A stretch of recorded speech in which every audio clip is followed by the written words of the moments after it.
ओम नमो भगवते वासुदेवाय कृष्णं वंदे जगद्गुरुम्। ओम नमो भगवते वासुदेवाय कृष्णं वंदे जगद्गुरुम्। एकदा रात्रीच्या वेळी बुबडांची सभा भरली आणि त्या सभेमध्ये सर्वानुमते ठराव झाला की सूर्यनारायण देवता ही अस्तित्वात नाही. जो आम्हाला दिसत नाही तो अस्तित्वात कसा असेल.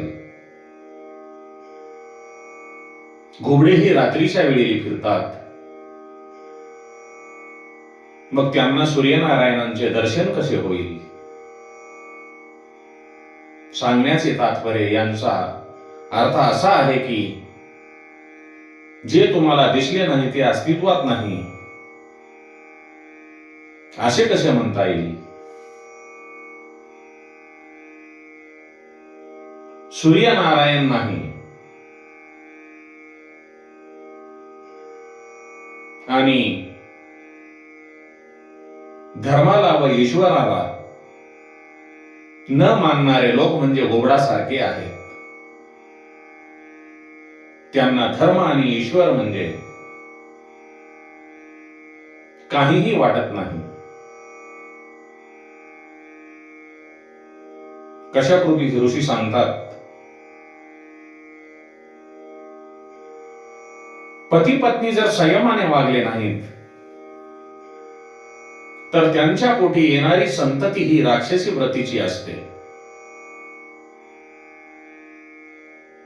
दर पक्षातील द्वितीया, पंचमी, अष्टमी, एकादशी, चतुर्दशी, पौर्णिमा आणि अमावस्या या दिवशी ग्रस्ताश्रमी पुरुषांनी ब्रह्मचर्य पाळावे. आपला धर्म सांगतो. पण काळ किती बिघडला आहे. लोक धर्माला मानत नाहीत आणि मग धर्माला न मानल्यामुळे राक्षसी वृत्तीची प्रजा उत्पन्न करतात. मनुष्याने शरीर सुखाचा धिक्कार करून वैराग्याचा विचार केला पाहिजे. पण आजकाल भौतिक सुखामध्ये जास्त विचार केला जातो. पूर्वीच्या काळी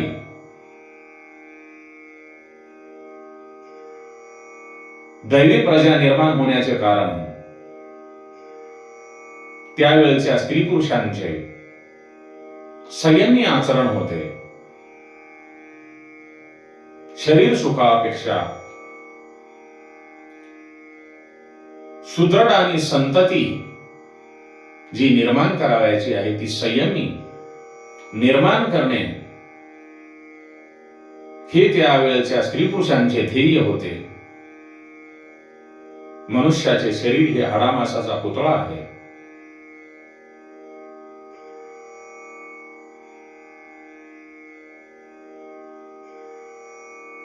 त्या हाडामांसाच्या पुतळ्याचा मोह सोडावा असा आपल्याला आपला धर्म सांगतो. कशाप आपले पती द्वितींना सांगतात, हे द्विती, तुझ्या पोटी 2 राक्षस जन्माला येतील. आपल्या पोटी राक्षसांचा जन्म होणार आहे. ती ऐकून त्यांची धर्मपत्नी दिती घाबरते. पण कशा ऋषी तिला सांगतात, तुझ्या पोटी जन्म घेणाऱ्या राक्षसांना मारण्यासाठी स्वतः भगवान नारायण जन्म घेतील. तुझ्या मुलाचा मुलगा हा महान भगवत भक्त होईल, महान वैष्णव होईल. तो प्रल्हाद या नावाने प्रसिद्ध होईल.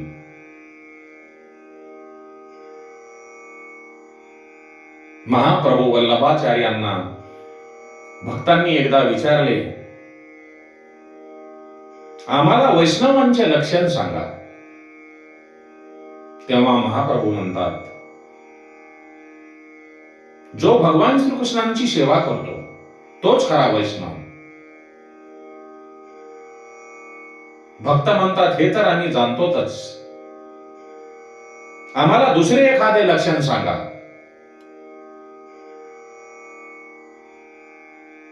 महाप्रभू म्हणतात,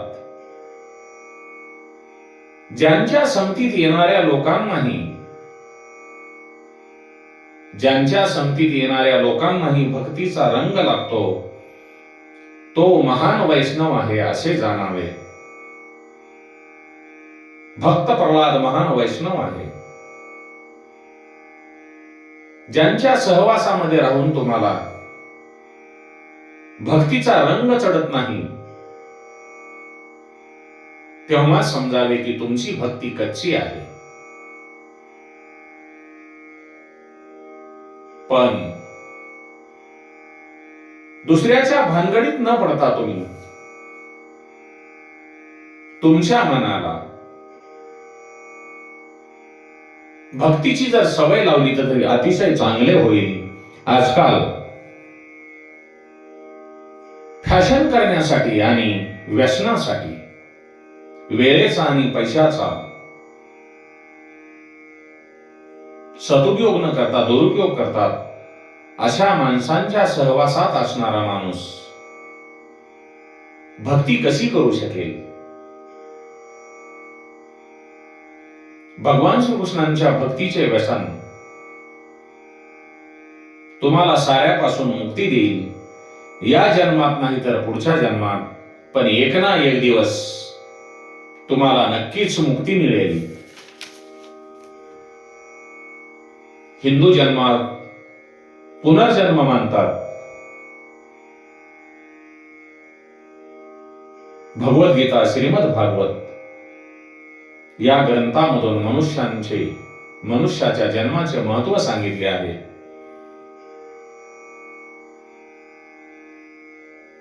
मनुष्य जन्माला येऊन जे नेमलेले कर्तव्य कर्म करावे, या मनुष्य जन्माचे लक्ष्य काय आहे आणि आपण काय करावयास पाहिजे आणि काय करू नये हे आपल्या मनामध्ये ठेवून संसार करावा, प्रपंच करावा. जगत गुरु श्री तुकोबाराय तुकाराम महाराज यांना भक्तीचे व्यसन होते. जेथे नजर जाईल तेथे त्यांना विठू माऊलीचे, पंढरपूरच्या पांडुरंगाचे मनोहर रूप दिसत होते. ही भक्तीची फार उच्च पायरी आहे. केवळ राज्य शासनाने समाज सुधरत नाही. संतांच्या सद्भावाने, संतांच्या संगतीने, संतांच्या जागृतीने समाज सुधारण्यास चांगली मदत होते. द्वितीला गर्भ राहिला, द्वितीच्या गर्भात कोण आहे याची कथा ब्रह्मदेव देवांना ऐकवतात.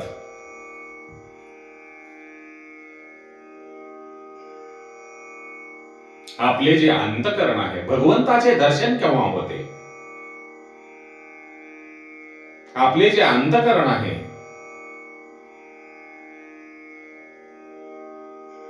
ते शुद्ध झाल्याशिवाय भगवंताचे दर्शन होत नाही.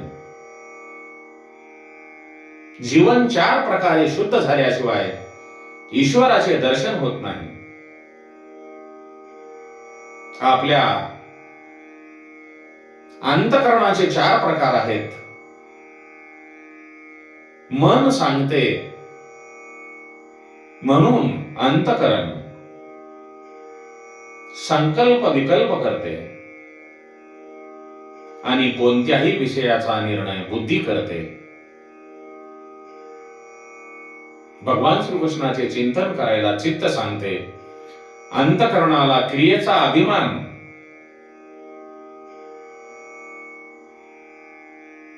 अंतकरणाला क्रियेचा अभिमान अहंकारामुळे जागा होतो. म्हणून मन, बुद्धी, चित्त आणि अहंकार हे चारी शुद्ध करावेत. त्याच्याशिवाय परमात्म्याचे, भगवंताचे दर्शन होणार नाही. या चारांची शुद्धता जर कशी करावायची असेल तर ती ब्रह्मचार्याशिवाय होत नाही. म्हणून चारही सनतकुमार हे ब्रह्मचार्यांचे अवतार आहेत. मनुष्याच्या जीवनामध्ये जोपर्यंत लोभ आहे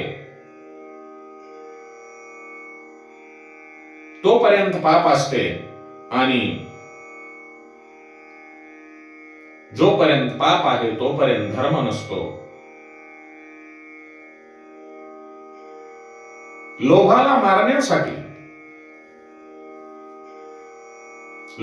मारण्यासाठी वराह नारायणांच्या चरणांचा आश्रय घ्यावा लागतो. हे सनतकुमार, एकदा आदिनारायणांचे दर्शन घ्यायला वैकुंठात गेले होते.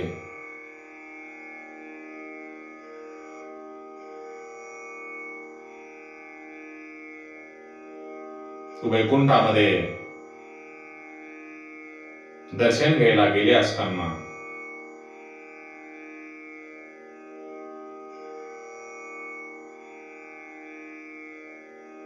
ते रस्त्याने मार्गस्थ होत होते.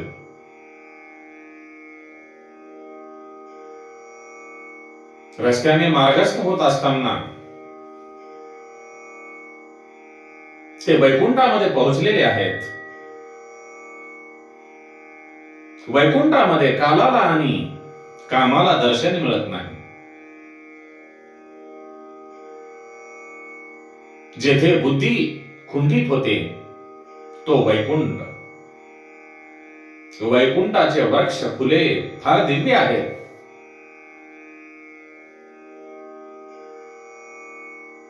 सहा ऋतू तेथे मित्रत्वाने सेवा करतात.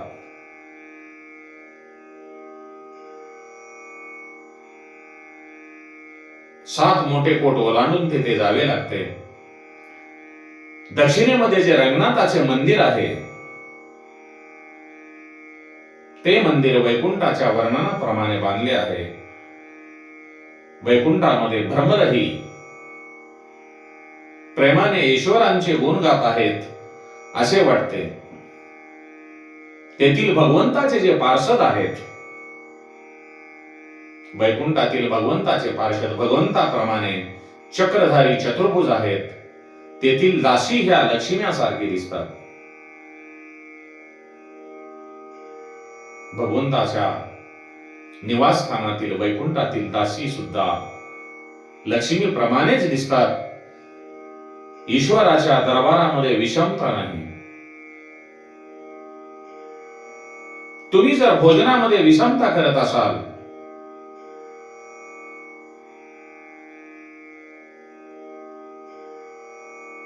तर काहीही फायदा नाही. तुम्ही सर्वांना सारखे भोजन द्या. जर आपण विषमता बाळगली तर वैर निर्माण होते. म्हणून वैकुंठामध्ये विषमता नाही. सर्वांमध्ये समभाव ठेवा. वैकुंठामध्ये लक्ष्मी प्रमाद करत नाही. तेथे ती जातीने सेवा करते. सुखदेव कथा करता करता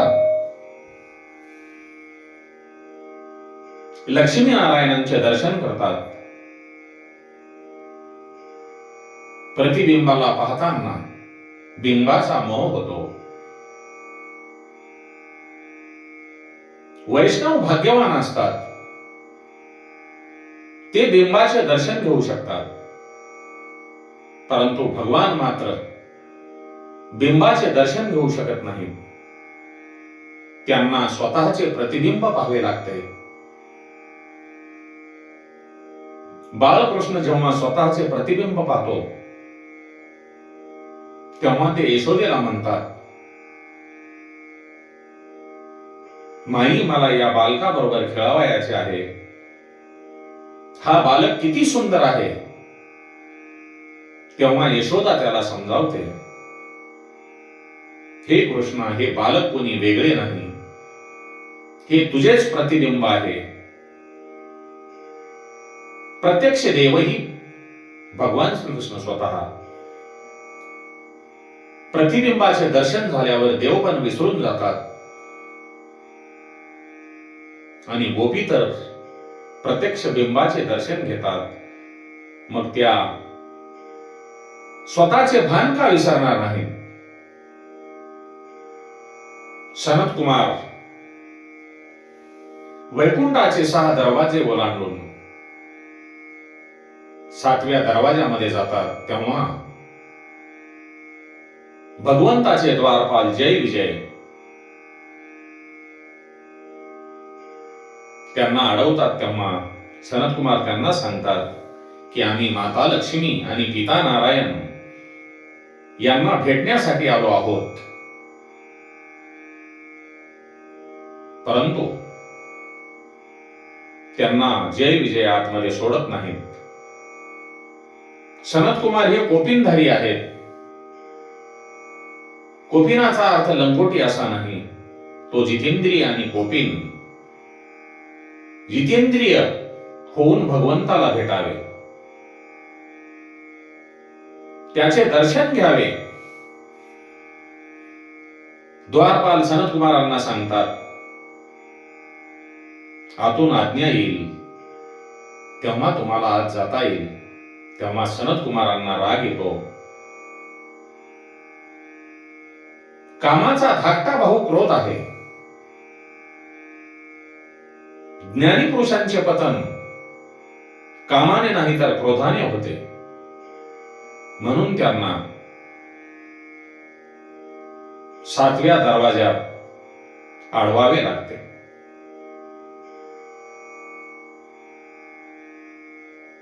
योगाची 7 अंगे म्हणजे वैकुंठाचे 7 दरवाजे आहेत. यम, नियम, आसन, प्राणायाम, प्रत्याहार, ध्यान आणि धारणा ही योगाची 7 अंगे आहेत आणि तेच वैकुंठाची 7 दरवाजे आहेत. ही 7 दरवाजे जर प्रत्येक माणसाने पार केली तर त्या मनुष्याला ब्रह्म साक्षात्कार होतो.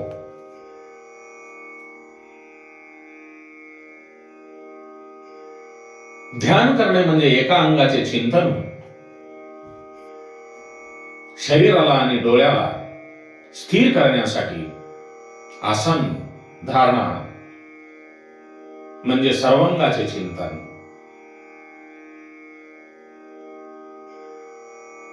ध्यानेमध्ये साधकाने जीवनाच्या शेवटच्या क्षणापर्यंत सावधान राहण्याची गरज आहे. सर्वांगाचे चिंतन केले तरी सिद्धी आणि प्रसिद्धी आड येते.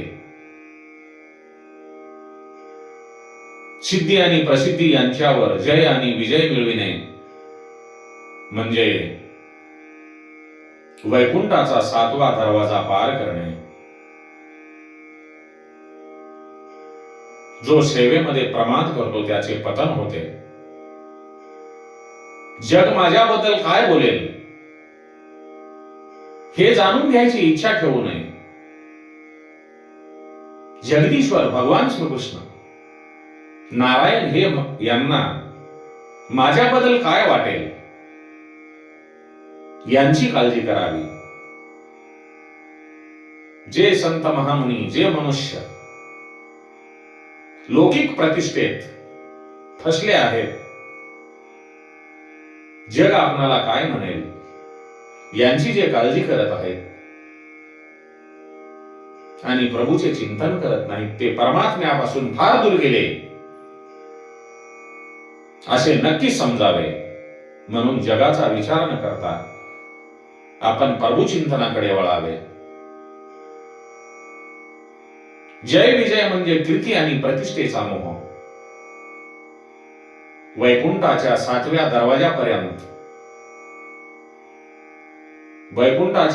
दरवाजापर्यंत पोहोचल्यावर सुद्धा या गोष्टी आडवितात म्हणजे माणसाला कीर्ती आणि प्रतिष्ठेचा मोह सुटत नाही. एखाद्या शिष्याने गुरुचे वर्णन केले तर गुरुला वाटते की मी ब्रह्मस्वरूप होऊन गेलो.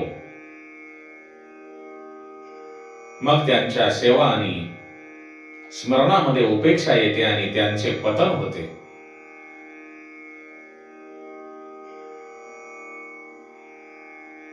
नाम म्हणजे स्वतःचे नाव होण्यात मन फसते. मग भक्ती होणे कठीण आहे. तो स्वतःला स्वतःमध्ये रममाण करून घेतो.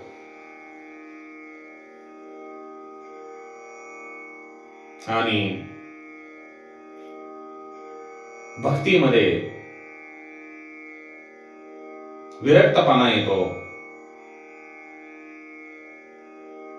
जर मनुष्याला प्रतिष्ठेचा लौकिकतेचा मोह झाला तर नक्कीच भगवंताच्या दारातून ईश्वराच्या दारातून मागे फिरावे लागते.